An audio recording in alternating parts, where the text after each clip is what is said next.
Sir మీరు very busy. ఒక పక్క ఓజీ అంటారు, ఒక పక్క అఖండ అంటారు, వరుసనే వస్తూనే ఉన్నాయి బ్లాక్ బస్టర్స్ ఇస్తున్నారు. But at the same time ఇప్పుడు అల్లు అరవింద్ గారు చెప్పినట్టు ఒక ప్రోగ్రామ్ మీకు అప్పగిస్తే మీ భుజాల మీద వేసుకుని గల్లీ టు గ్లోబల్ లెవెల్కి తీసుకెళ్లారు. సో ఇది మీకు ఎందుకు అంతగా, అంటే ఒక డబ్బు కోసం అయితే ఇంత చేయాల్సిన అవసరం లేదు, మీకు ఎందుకు అంతగా కనెక్ట్ అయింది ప్రోగ్రామ్?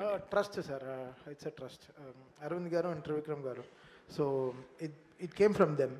సో అది చాలా పెద్ద ట్రస్ట్. లైఫ్లో మనం ఏం పోయినా సరే ఆ నమ్మకాన్ని నిలబెట్టుకోవాలి. I think they trusted me, so I'm putting my efforts, అంతే సార్, వెరీ సింపుల్. అయితే కొత్త కొత్త ఇన్స్ట్రుమెంట్స్ చాలా బాగా వాయిస్తున్నారు సార్ మీరు, జపాన్ నుంచి అక్కడి నుంచి.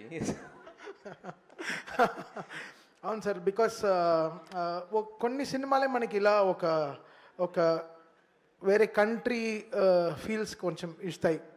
ఒక ఆఫ్రికన్ ఫిల్ము కానీ, ఒక ఆఫ్రికాలో ఉండే ఒక కథ కానీ, ఒక చైనీస్ కథ కానీ, ఒక యుఎస్లో ఉండే ఒక కథ కానీ. సో వెరీ రేర్గా ఈ ఫినామినల్ జరుగుతుంది. బట్ జాపనీస్కి ఉండే మ్యూజికల్ కల్చర్ చాలా రిఫ్రెషింగ్. సో ఆ కల్చర్ని ఎలా మనం ఇండియన్ రాగాస్కి ఎలా అడాప్ట్ చేసుకుని చేద్దాం అనేది OG will be very experimental sir, musically. Yeah.